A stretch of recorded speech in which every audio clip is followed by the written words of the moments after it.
ئاستا ئێریشی ڕێخستنا تەرۆریست داعشی لە دێرا زۆرێ و گوندەوارên حەسەکێ برنگێکی بێ هەمپا زێدە دبن. ئێریشا داوی یا هەری تند بوو پشتی دو ڕۆژان لە ڕاگەاندنا هەسەدێ و کوالسیۆن و هێزن ئەولەکاریە بداوی ئانینا ئۆپراسیۆنە ئەولەهیە لە کامپا هۆلێگۆ 24 ڕۆژان درێژ کرد. داعشی دوێ ئێریشێدا بێتری 5 خۆکوژەران و 2 ترمپێلین تەقینەر بکار ئانی لێ هەسەدێ و ئاسایشێ رێ لەبەر ئێریشێ گرتن. ئێریش لە گۆری بەرپرسن ئەولەکاریە دەدەمێکە تە هاتگۆ ڕێخستنا تەرۆریست هەوڵدا بەرسڤێ بدە ئۆپراسیۆنە ئەولەکاریە لە کامپا هۆلێ و خۆ بەهێز لە پێش ئالیگرن خۆ نیشان بدە. بەردەفکە هێزن ئەولەکاریە هەندرین علی الحەسەن دەبێژە گۆ داعشێ کەتیە قوناغەکە نودە. وطبعا ايضا هناك تنسيق بينهم بين هەلبەت هەماهەنگی هەیە ناوبەرە شانەیان دە و یەن لە چۆلستانە تەدمرێ گۆ ئۆپراسیۆنên مەزن پێکە تینن هەوڵ دەدن گۆ مۆراڵان بدن شانەیەن لە باکوور و ڕۆژهەڵاتی سووریە و عێراقی ji بۆ ji nûve belav bibin lê belê hêzên me amade ne ji bo li beramberî van êrîşan rawestin.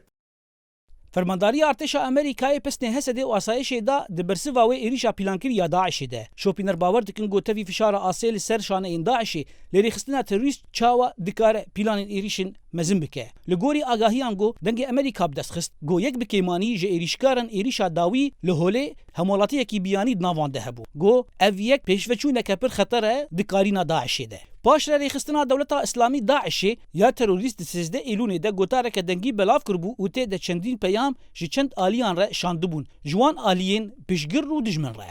Li gorî çavdêran gotina dawî ya dengî ya berdevkê rêxistina terorîst Ebu Umer el-Muhacir di demekê de hat got Daişê rojane êrîşan li dêra zorê pêk tîne. Rojnamavan Saed Delî dibêje got hejmara êrîşkaran di êrîşên dawî de yên Daişê zêde bûne. Rêjeya êrîşên Daişê divê meha dawiyê de rastî zêde bûye.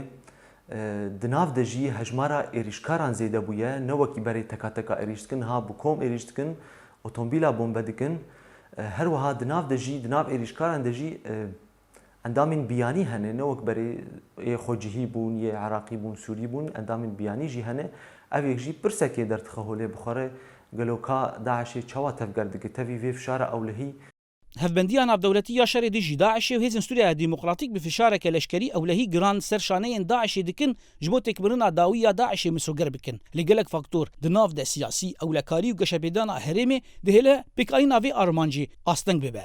Lê ya herî pêwîst li gorî fermandarên Hesedê û hêzin ewlekariyê got çavdêriya sînoriya hevbeş di navbera Sûriye û Iraqê de diva be asêtir bibe. لاحظنا بأنه على الرغم من جميع الحملات التي قمنا بها في مدید گوتوی هەموو ئۆپراسیۆنên گۆ me pêk anîne li gundewarê Dêr Zorê lê hîna jî tevgera Daişê heye bê taybetê nêzîkî sînorê Iraqê. Diyare got têkîlî di navbera şaneyên Daişê yên li Sûriye yên li Iraqê heye. Ji ber vê yekê me gotê divê hemahengî di navbera me û aliyê Iraqê de xurtir bibe ji bo girtina valahiyê bi awayekî meydanî.